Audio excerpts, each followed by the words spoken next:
Ué, o Banco Central dos Estados Unidos não faz nada, não muda a taxa de juros, e o Bitcoin desaba? O que está acontecendo? Quando a gente concentra poder na mão de um único indivíduo, de uma única entidade, fica muito fácil manipular o mercado. E é sobre isso que vamos falar no vídeo de hoje. E a pergunta é como é que eu manipulo vocês para apertar esse botão de like. Vou aumentar aqui, ó, os juros do canal, hein? Quem clicar no botão de like vai ganhar mais dinheiro, hein? Clica, clica! Será que funciona? Vamos começar com o contexto macroeconômico. O Banco Central dos Estados Unidos aumentou a taxa de juros até o patamar atual entre 5,25% e 5,5% há bastante tempo, né? Anos e anos elevando a taxa de juros para controlar a inflação. E nas últimas 8 reuniões consecutivas, ele manteve a taxa de juros no patamar atual. Inclusive, essa era a expectativa do mercado para essa reunião de hoje. Achavam que nada iria acontecer, mas que o Jerome Powell, que é o presidente do Banco Central, iria dar algum sinal de quando ocorrerá o próximo corte na taxa de juros. The question will be whether the totality of the data, the evolving outlook, and the balance of risks are consistent with rising confidence on inflation and maintaining a solid labor market.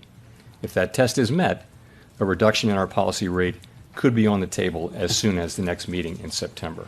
Fed mantém taxa de juros nos Estados Unidos, mas atenua a mensagem e abre a porta para corte. Mas essa é uma excelente notícia!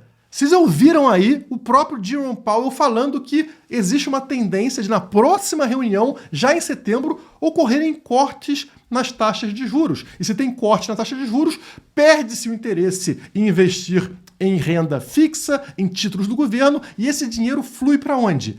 Para o investimento de risco, leia-se ações, criptomoedas, enfim. Então, o Bitcoin não deveria estar subindo, as criptomoedas não deveriam estar subindo, e é aqui que eu acho que existe uma pegadinha. Esse dinheiro já estava fluindo para dentro do mercado de criptomoedas. Isso foi o que manteve o Bitcoin no mesmo patamar de sempre, nessa faixa entre 60 e 72 mil dólares, mesmo com tanta venda acontecendo por parte de governo alemão, ameaça de venda por parte do governo americano, Mt. Gox, aquela corretora falida, devolvendo o Bitcoin para a galera e tendo um pânico de que todo mundo vai vender. Enfim, com tudo isso acontecendo, o Bitcoin se manteve no mesmo lugar. Ou seja, a tendência agora, sem a pressão vendedora, seria o preço do Bitcoin disparar. E por que os investidores continuaram jogando dinheiro para dentro do Bitcoin e das criptomoedas? Porque do outro lado do investimento de risco, que são as ações americanas, o negócio não estava bonito.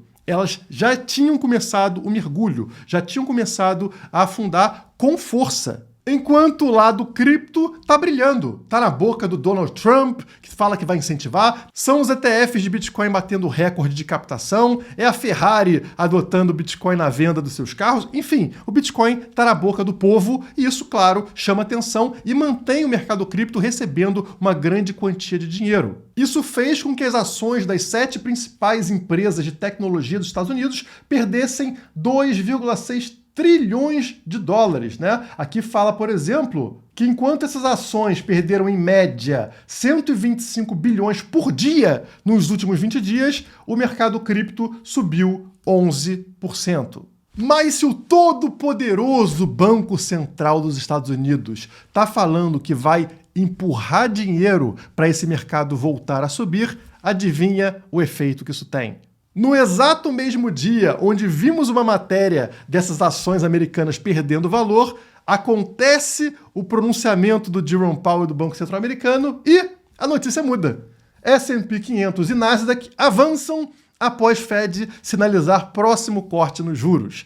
Funcionou! O Banco Central americano deu uma manipulada no mercado. O mercado tinha interesse de vender as ações e comprar cripto e agora, de repente, isso é invertido. Opa, esse mercado mais seguro das ações ficou interessante. Vamos resgatar o dinheiro da cripto e vamos injetar de volta no mercado de ações. Mas isso é uma manipulação.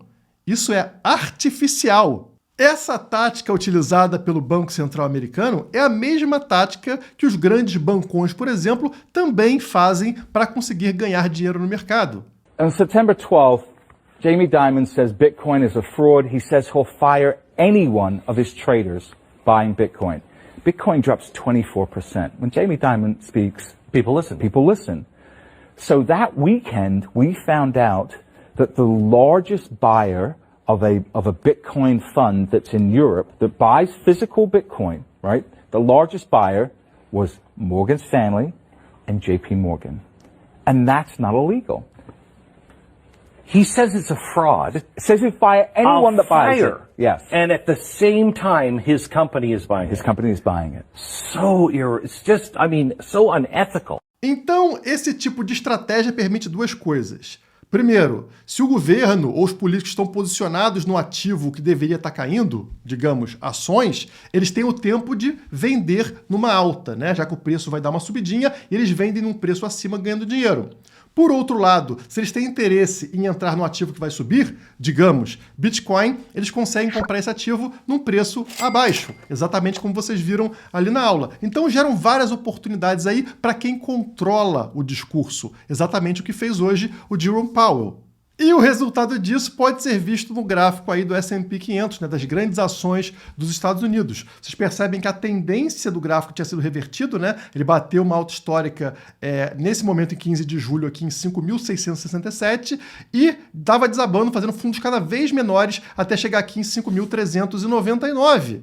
E é claro que esse discurso favorável ao mercado de ações fez essa queda ser revertida e agora está em 5.522 e com uma tendência de subida. Mas isso, pessoal, tem todo o cheiro de ser temporário, justamente por ser artificial. E este padrão gráfico aqui, muitas vezes, ele acaba sendo o que a gente chama de pulo do gato morto, Dead Cat Bounce. E o que significa Dead Cat Bounce, pulo do gato morto? Essa matéria aqui explica pra gente que é justamente o gráfico que a gente está identificando ali, né? Ou seja, tem um topo, o mercado está numa tendência de queda e de repente acontece uma ligeira reversão, que parece que voltaremos para alta, mas não, é só um pulinho de um gato que já estava morto. Jogaram o gato lá de cima, ele quicou no chão, dá só aquela levantadinha e você fala, opa, tá vivo. Não, ele continua morto. Então é uma manipulação temporária de mercado que pode servir também para dar uma aliviada na economia americana, mas que não faz sentido em relação ao Bitcoin. Algo que deveria ser positivo para o Bitcoin está fazendo o preço cair, porque enganou muitos investidores que estão tirando do mercado que eles consideram mais arriscado e jogando para o mercado de ações. Então, quando a gente abre aqui o gráfico semanal do Bitcoin, é exatamente o que vocês estão vendo, né? O preço ele bateu no topo daquele canal, daquela bandeira, como a gente estava falando, né? E mergulhou e caiu. E olha só o que está acontecendo. Ele veio testar a linha verde, a média de 21 semanas, não é essa?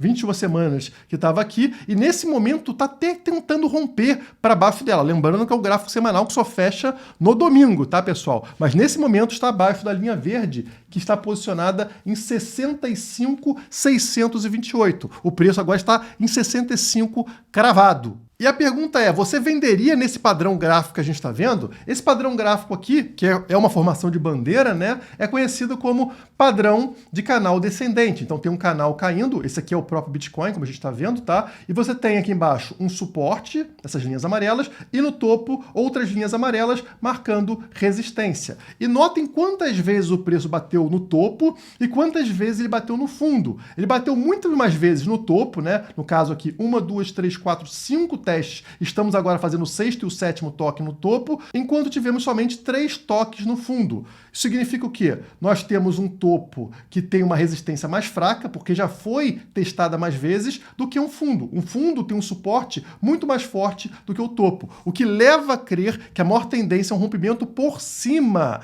deste padrão aqui, confirmando, portanto, uma bandeira de alta, como vocês estão vendo no desenho aqui embaixo, né? Esse é o padrão, a tendência seria justamente essa, ó, mais toques no topo, o rompimento acontecer por cima. Pode acontecer por baixo? Pode, mas não seria a tendência. E quem que vende numa consolidação pós-halving? Como aconteceu em todos os ciclos, estão vendo aqui os momentos marcados nos círculos amarelos, né? É a consolidação, é a lateralização que sempre acontece após um halving, que são essas linhas tracejadas que vocês estão vendo no gráfico. Estamos exatamente nesse momento, como também passamos por esse momento aqui em 2020 e também passamos por esse momento aqui em 2016. E leva um tempo até acontecer a explosão que vocês percebem aqui na sequência, né? É um tempo de lateralização e depois uma explosão de preço. Será que estamos demorando mais do que o normal para essa explosão acontecer? Não!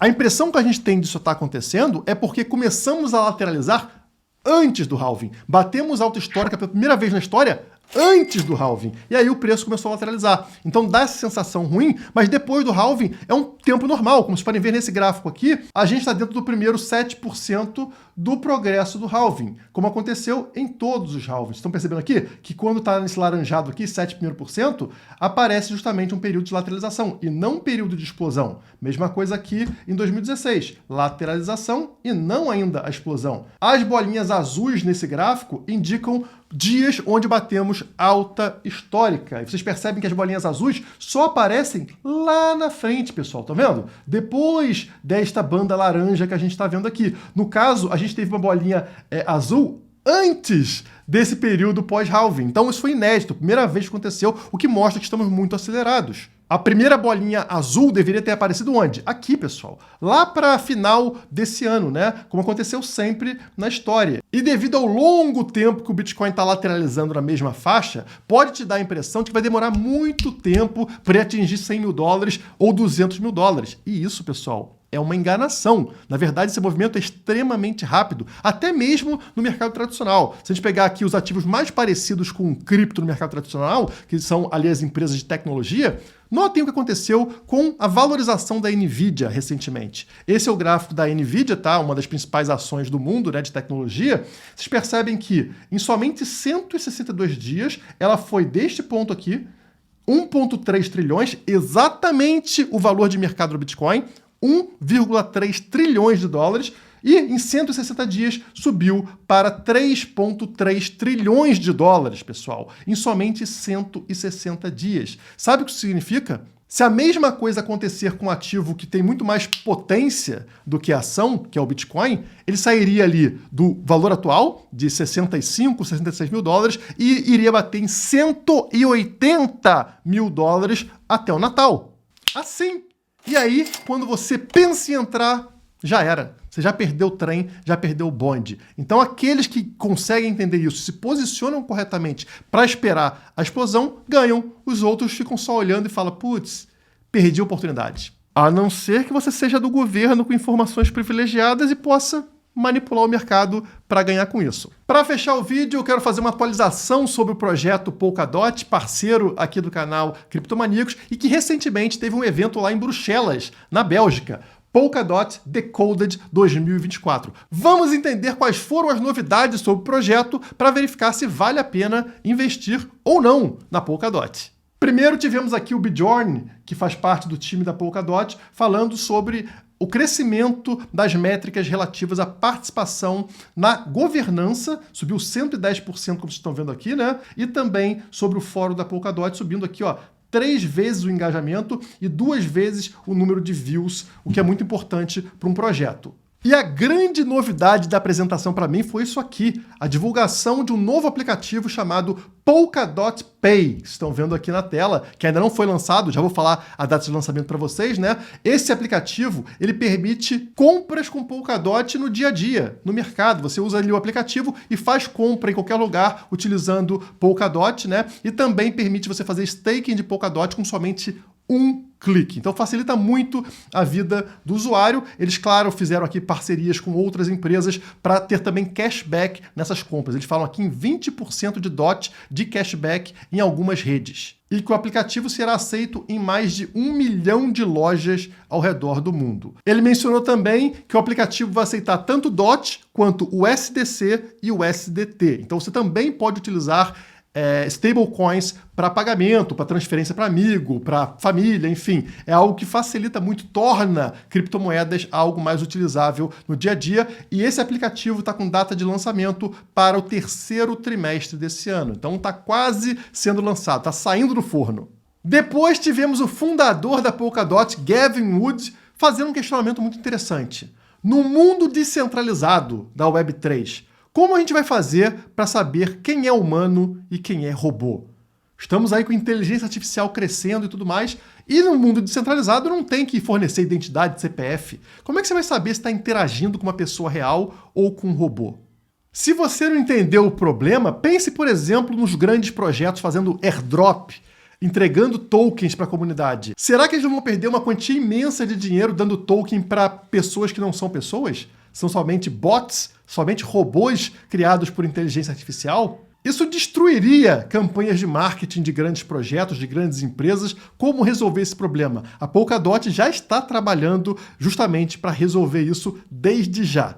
Também tivemos a apresentação de vários projetos que escolheram a Polkadot como sua blockchain base. O mais interessante deles para mim foi esse aqui chamado Excavate. É um projeto que permite tokenização de ativos, né? RWA, que está bombando ultimamente, que permite que você compre ali tokens ligados a imóveis. Então você não precisa comprar um imóvel inteiro, você pode comprar uma parte de um imóvel que é tokenizado. Somente, sei lá, 0,1% de um shopping, por exemplo, 0,5% de uma casa.